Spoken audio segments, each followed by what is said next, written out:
ကျွန်တော်တို့ရဲ့ emotional channel ကနေကြိုဆိုလိုက်ပါတယ်ခုကျွန်တော်တင်ဆက်မှာကတော့အပနေသူတို့ရဲ့ပုံမြင်ဆိုတဲ့ကိုယ်တိုင်ရေးဇာတ်လမ်းလေးတစ်ခုပဲဖြစ်ပြီးတော့ရေးဖွဲ့ထားသူရဲ့ကလောင်နာမည်ကတော့ emo လို့အမည်ရပါတယ်ခင်ဗျအပနေသူတို့ရဲ့ပုံမြင်ဆိုတဲ့စာစဉ်ကောင်းစဉ်လေးအတိုင်းပဲကျွန်တော်တို့တဘာဝဖြစ်ရလုံဖြစ်ရဆန်းနေပါဝင်မှာဖြစ်တဲ့အတွက်စိတ်ပါဝင်စားမယ်ဆိုရင်တော့ကျွန်တော်နဲ့အတူ like ပါပေးခဲ့ဖို့ဖိတ်ခေါ်လိုက်ပါတယ်ခင်ဗျ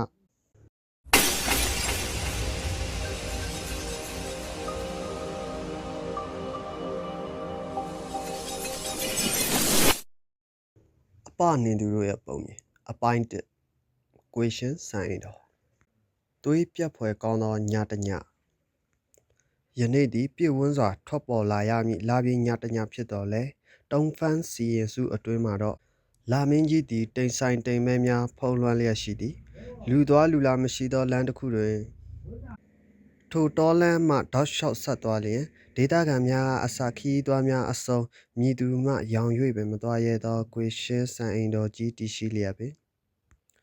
ပတ်ဝန်းကျင်တစ်ခုလုံးမောင်မဲလျက်ထိတ်လန့်တုန်လှုပ်ဖွယ်ကောင်းသောအငွေ့အသက်များနှင့်ပြည့်နှက်နေပြီးတာမန်လူများမသွားရဲသည့်အထိခြောက်ခြားဖွယ်ကောင်းနေတော့သည်ကွေရှင်းစံအိမ်တော်ကြီး၏ပတ်ဝန်းကျင်တစ်ဝိုက်တွင်မူအသေးအဖွဲမှကြီးမားသောတိရစ္ဆာန်များသည့်အထိမြည်သည့်တတ္တဝါများ၏အော်တန်တစိုးတစည်းများပင်မကြားရချေ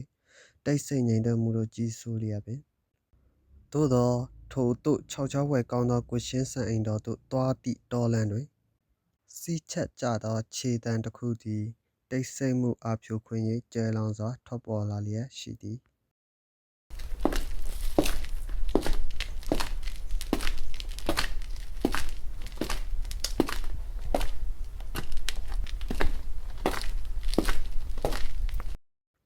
ဤဒီမှာအနက်ရောင်အဝတ်စားများကိုဝတ်ဆင်ထားသည့်အရက်ရှည်ရှည်နှင့်လူတစ်ယောက်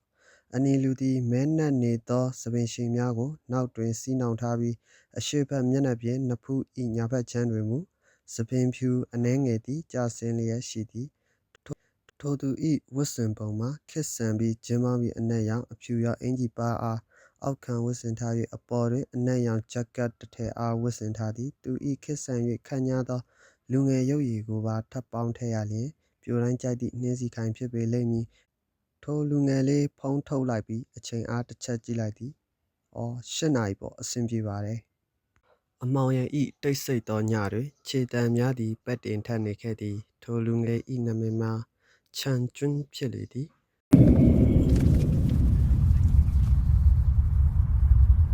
ထိုလူငယ်လေးသည်ကွေရှင်းစံအိမ်တော်ကြီး၏အဝင်ဝကိုရောက်သောအခါရပ်တန့်လိုက်သည်ထို့နောက်ကွေရှင်းစံအိမ်တော်အားကြည့်၍တီးတိုးရေရိုးလိုက်သည်ဆိုတော့ဒီနေရာပေါ့ထို့နောက်လူငယ်လေးချန်ကျွန်းသည်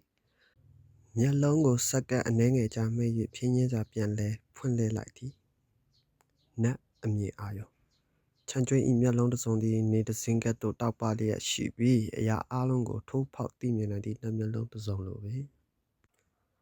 ကျဲသုံးလုံးနတ်ဆိုးအစီရင်မှောင်မိုက်နေတဲ့ဖုံးရွှေအနေထားဒီစံအိမ်ကြီးကတကယ်ကိုပဲနတ်ဆိုးအစီရင်တွေနဲ့ဒီဇိုင်းဆွဲပြီးတိဆောက်ထားတာပဲ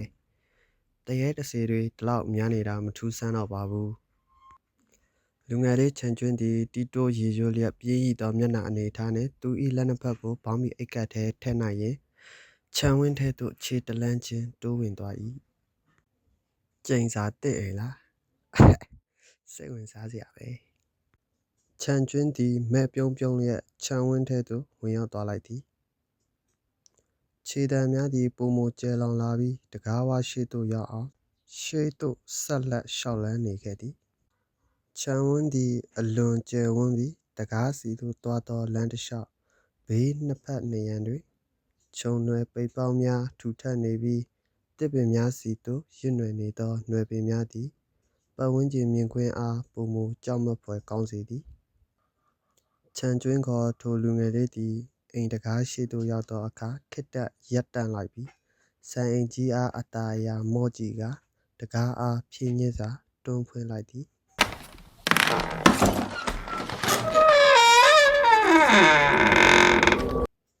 တကားဖွင့်သံသည်တိတ်ဆိတ်ငြိမ်သက်နေသောအိမ်တော်ကြီးအားအသံကျယ်လောင်စွာမြည်ဟီးသွားစေခဲ့သည်ထိုအချိန်ခြံဝင်းထဲရှိဘေးတစ်ဖက်မှခြုံပုတ်သည်လေတံနှင့်အတူတရှက်ရှက်အသံဖြင့်အနည်းငယ်လှုပ်ရှားသွားသယောင်ရှိသည် ခြံကျွင်း၏နားသည်တစ်ခုခုအားကြားလိုက်ရပုံပေါ်ပြီးအနည်းငယ်လှုပ်ရှားသွားသည်သူထိုနေရာသို့မျက်လုံးထောင့်ဖြင့်ကြည့်၍တစ်ချက်ပြုံးကာအိမ်ထဲဝင်ရောက်လိုက်သည်ဆန်အိမ်ထဲသို့ဝင်ရောက်လာပြီးနောက်အရှိမမြင်ကွင်းကိုကြည့်လိုက်သည်ဤတကားအခန်းကိုကျော်သွားလျင်ကြီးမားကျယ်ဝန်းသောဧည့်ခန်းကြီးရှိပြီးဘေးနှစ်ဖက်တွင်အပေါ်ထပ်သို့သွားရမည့်လှေကားများရှိနေလေသည်ထို့နောက်ခြံကျွင်းသူ၏လက်နှစ်ဖက်အားလက်ဟန်သင်္ကေတအနည်းငယ်ပြုလုပ်၍သူ၏လက်တစ်ဖက်အားအိမ်တော်၏ကြမ်းပြင်ထဲထိ၍ဖြည်းညှင်းစွာပြောလိုက်သည်တည်နေရာချိတ်ပိတ်ခြင်းအတားအဆီးသူ၏လက်ဖွားမှအိမ်ကြမ်းပြင်စီသို့စွမ်းအင်တစ်မျိုးစီးဆင်းသွားပြီးနောက်တဘုံဘုံတအုံအုံအတန်များအိမ်တကားနှင့်ပြတင်းပေါက်များကြမ်းတမ်းစွာအလိုလျောက်စောင့်ပိတ်သွားခဲ့သည်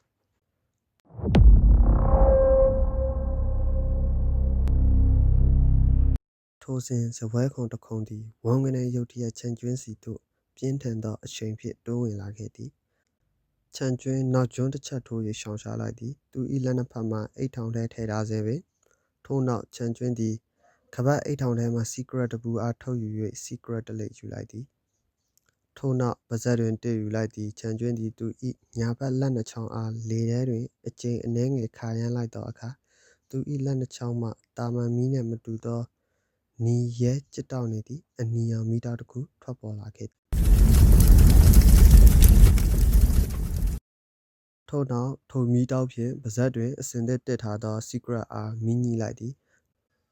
3-4 ရှိုက်ခန့်ဖွာလိုက်ပြီးနောက်ဆေးလိပ်တို့အားလက်ထဲတွင်ညှပ်ယူလိုက်ပြီးမြန်မြန်အဆုံးသတ်ပြီးမြန်မြန်ပြန်ရတာပေါ့